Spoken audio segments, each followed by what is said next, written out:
ज्येष्ठ की तपती दोपहरी में बाजार गर्मी से तपा हुआ था। दुकानों पर भीड़ थी, लेकिन सड़क के कोने पर अपनी मिट्टी की मटकी रखे बैठा दीपू सुबह से एक एक ग्राहक का इंतजार कर रहा था। बार बार आवाज लगाने के बाद भी कोई उसकी लस्सी खरीदने नहीं आ रहा था। दोपहर ढलने लगी, मगर उसकी मटकी लगभग भरी हुई थी। दीपू के चेहरे पर चिंता साफ दिखाई दे रही थी, क्योंकि घर पर उसकी बीमार माँ दवाई का इंतजार जो कर रही थी। आइए भैया, ठंडी मीठी लस्सी ले लो। अरे देसी दही की लस्सी है, बस 10 रुपए गिलास। दीपू, आज रहने दे भाई, जेब थोड़ी तंग चल रही है, कल पिएंगे। ठीक है बाबूजी, कल जरूर पीजिएगा। कितनी बिकी आज बेटा? क्या बताऊं काका, सुबह से बस 2 गिलास, दही का पैसा भी नहीं निकला। हिम्मत मत हार, मेहनत करने वाले का दिन देर से सही पर आता जरूर है। बस यही सोचकर बैठा हूँ काका, नहीं तो मन तो करता है कि सब छोड़ दूं। शाम तक दीपू की आधे से ज्यादा लस्सी नहीं बिकी थी। जेब में सिर्फ 12 रुपए थे। माँ की दवा, घर का राशन और अगले दिन की दही, कुछ भी इतने पैसों में संभव नहीं था। टूटा हुआ दीपू घर लौटते समय रास्ते के पुराने पीपल के पेड़ के नीचे बैठ गया। उसके दिल का दर्द आंसू बनकर बहने लगा। हे भगवान, मैं किस दरवाजे जाऊं? माँ की दवा के पैसे भी नहीं जुटा पाया। मैं सुबह से शाम तक मेहनत करता हूँ, फिर भी मेरी मटकी खाली क्यों नहीं होती? क्या गरीब आदमी के हिस्से में बस दुख ही लिखा है? अगर कल माँ की दवा नहीं आई तो उनकी खांसी और बढ़ जाएगी। मैं क्या करूं? दीपू रो ही रहा था, अचानक पीपल की शाखाओं में तेज हवा चलने लगी। उसी समय ऊपर से एक लाल गुलाबी चमकता फूल टूटकर सीधा उसकी मटकी में जा गिरा। दीपू घबराकर मटकी के अंदर देखने लगा, लेकिन फूल कहीं दिखाई नहीं दिया। मटकी के अंदर से ठंडी हवा और गुलाब जैसी खुशबू उठ रही थी। ये कैसा फूल था? और मटकी ये इतनी ठंडी कैसे हो गई? छोड़ो, शायद मेरा वहम होगा। पहले घर चलूं। घर पहुंचते ही दीपू ने अपनी माँ को खांसते हुए पाया। सरस्वती कई दिनों से दवा के बिना तड़प रही थी। दीपू इतना परेशान था कि उसने मटकी को बस कमरे के कोने में रख दिया और माँ के पास बैठ गया। रात भर वो माँ की हालत देखकर घुटता रहा। आ गया बेटा, दवाई लाया मेरी। माँ, आज फिर कमाई नहीं हुई, लेकिन तुम चिंता मत करो, कल सुबह कुछ ना कुछ जरूर करूंगा। बेटा, मैं तेरी मजबूरी समझती हूँ बेटा, तो खुद इतना परेशान है। माँ, बस एक दिन और, मैं तुम्हें यूं तकलीफ में नहीं देख सकता। देखना बेटा, भगवान सब ठीक कर देगा बेटा। थकान और चिंता में डूबा दीपू माँ के पास ही सो गया। उसे बिल्कुल अंदाजा नहीं था कि कमरे के कोने में रखी वही मटकी उसकी किस्मत बदलने वाली थी। सुबह की पहली किरण कमरे में दाखिल हुई तो पूरे घर में एक अजीब सी मीठी खुशबू फैली हुई थी। ये खुशबू इतनी ताजा थी कि जैसे किसी ने कमरे में सैकड़ों गुलाब बिखेर दिए हो। दीपू की नींद खुली तो उसने हैरानी से चारों तरफ देखा। उसकी नजर सीधे उस मटकी पर जाकर रुकी जो रात में उसने कोने में रख दी थी। वही मटकी के ढक्कन के किनारे से हल्की गुलाबी झाग बाहर झांक रही थी। ये कैसी खुशबू है? हमारे घर में तो कभी ऐसी महक नहीं आई। दीपू घबराकर मटकी के पास गया और जैसे ही उसने ढक्कन हटाया, उसकी आंखें फटी की फटी रह गई। कल आधी भरी रहने वाली मटकी आज ऊपर तक मलाईदार गुलाबी रंग की लस्सी से लबालब भरी थी। माँ, ओ माँ, जल्दी उठो, जल्दी यहाँ आओ। हाँ, क्या हुआ बेटा?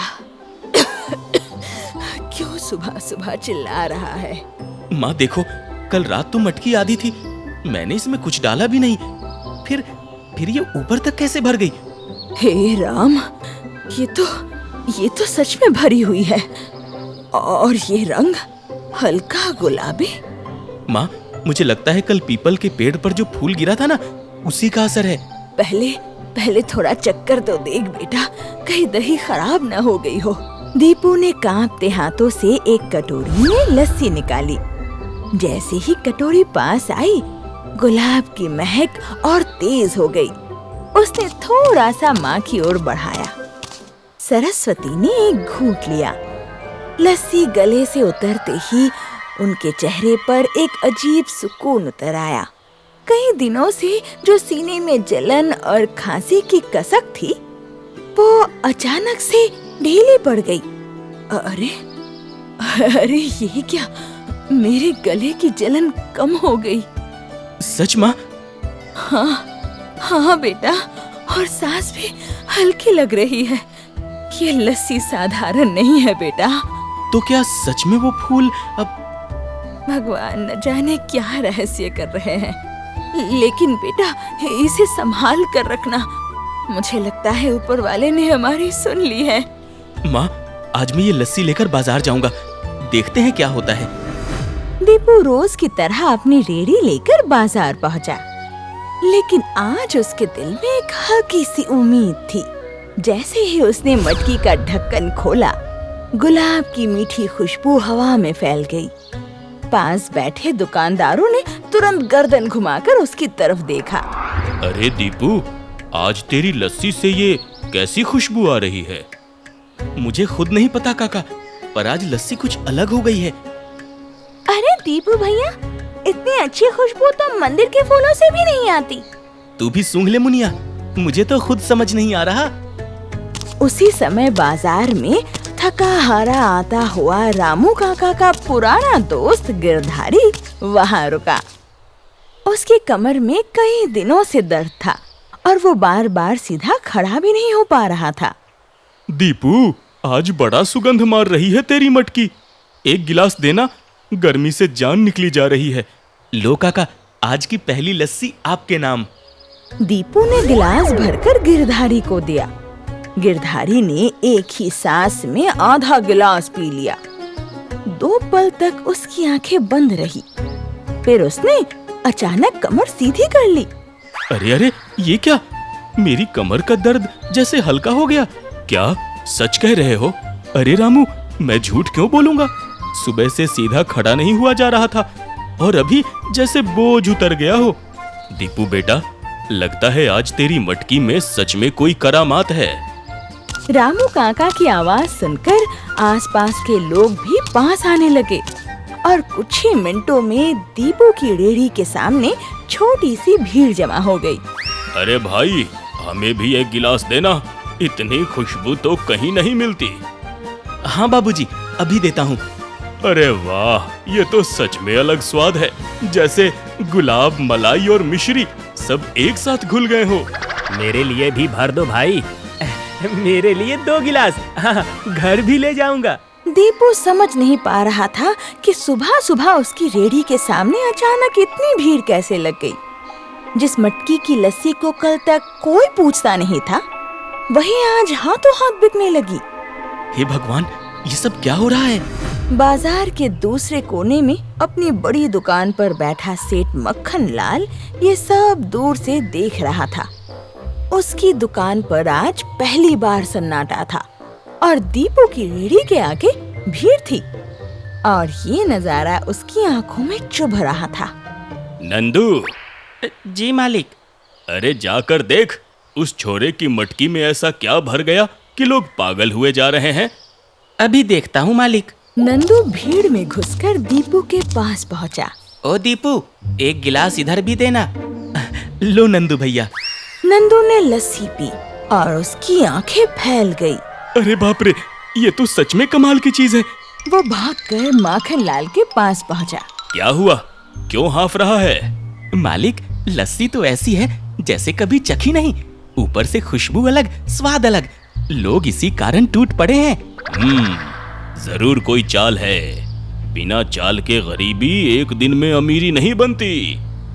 मालिक, कहीं इसने कोई महंगा इत्तर या दवा तो नहीं मिला दी?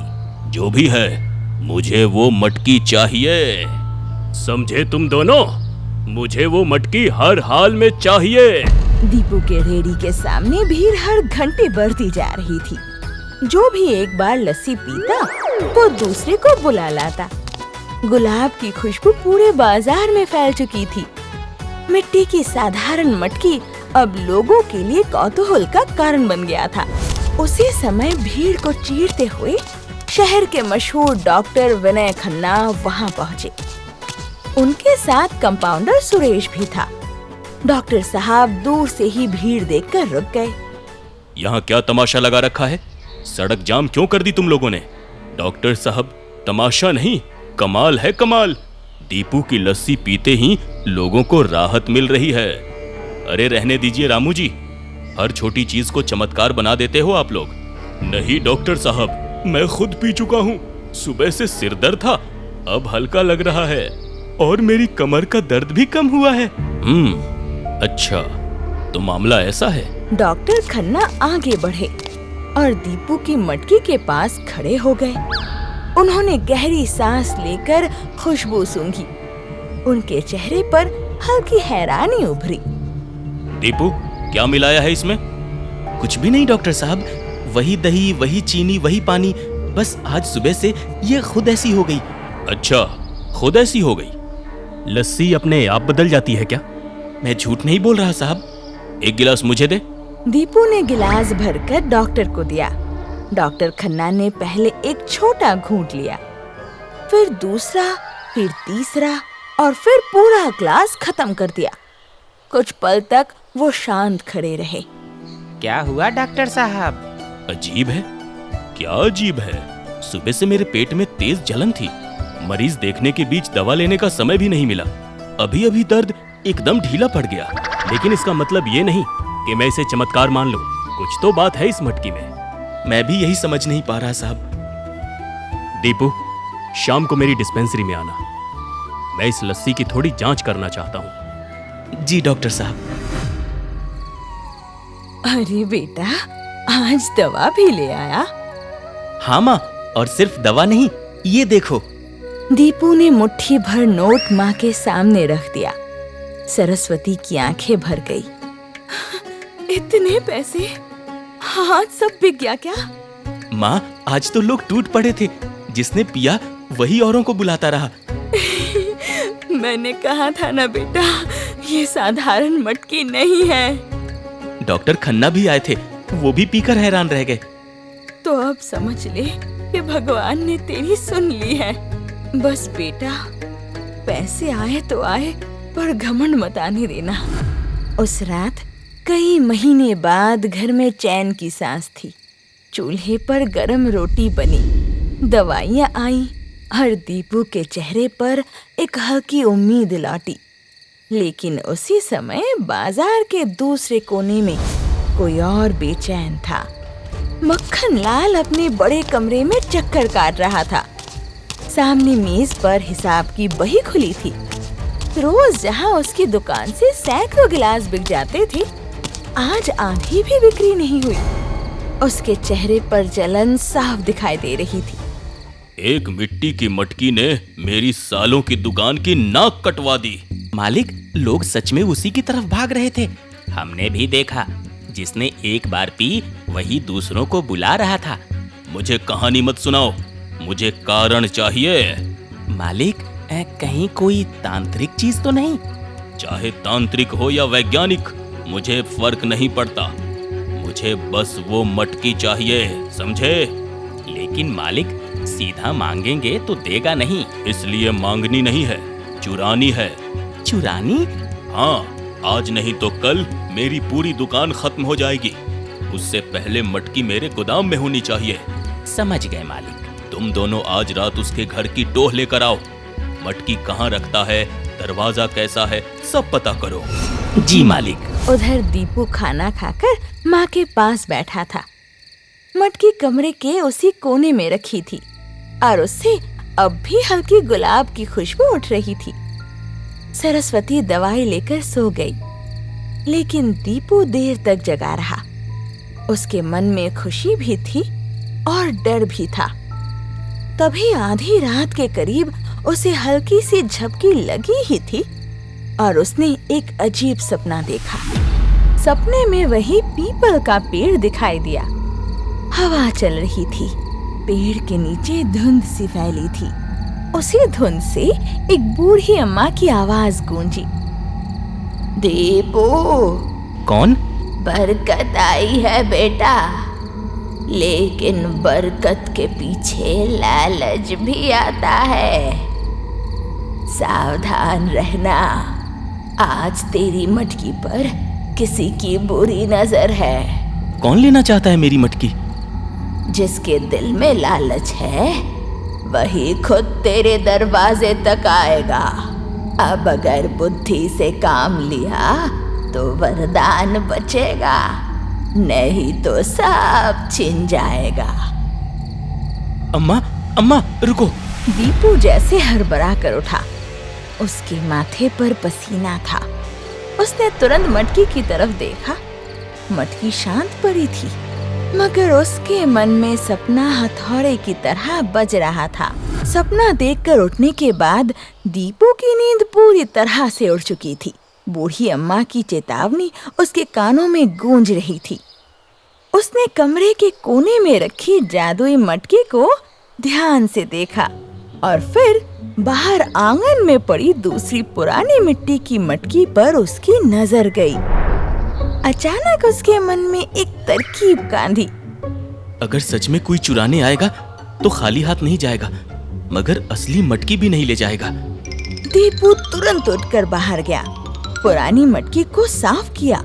उसमें बचा हुआ खट्टा दही, थोड़ा बेसन और सरस्वती के पुराने संदूक से रखा खुजली करने वाला जड़ी का चूर्ण मिला दिया, जिसे गांव में लोग मजाक में शरारत के लिए इस्तेमाल करते थे। उसने उसे अच्छी तरह से घोल दिया। ऊपर से वही लाल कपड़ा बांध दिया जो असली मटकी पे पड़ा था। अब देखता हूँ कौन मेरी किस्मत चुराता है। उसने असली जादुई मटकी को कमरे के अंदर अनाज के बड़े ड्रम के पीछे छुपा दिया और नकली मटकी को दरवाजे के पास ऐसी जगह रख दिया कि किसी की भी नजर पहले उसी पर जाए। अब आओ सेठ जी के चूहे, दीपू भी इतना सीधा नहीं है। गांव की गलियां सुनसान थी। कुत्तों के भौंकने की हल्की आवाजें आ रही थी। उसी अंधेरे में दबे पांव नंदू और भोला दीपू के घर के पास पहुंचे। दोनों ने काले कपड़े ओढ़े थे। अरे धीरे चल, आवाज हुई तो सारा खेल बिगड़ जाएगा। मालिक ने कहा है मटकी चाहिए, बस मटकी उठाकर भागना है। देख, दरवाजे के पास ही रखी है। वाह रे किस्मत, इतना कीमती सामान और ऐसे ही छोड़ रखा है। कम बोल, उठा। दोनों ने झटपट मटकी उठाई और अंधेरे में गायब हो गए। अंदर चारपाई पर लेटा दीपू ये सब सुन रहा था। उसके होठों पर एक हल्की मुस्कान थी। जाओ, जितना लालच है सब साथ ले जाओ। गोदाम के अंदर लालटेन जल रही थी। मक्खन लाल बेचैनी से टहल रहा था। जैसे ही नंदू और भोला मटकी लेकर अंदर आया, उसकी आंखों में लालच चमक उठा। आ गई? जी मालिक, बिल्कुल वही मटकी दरवाजे के पास रखी थी। हाँ, किसी को भनक तक नहीं लगी। शाबाश, आज से फिर बाजार का राजा मक्खन लाल होगा।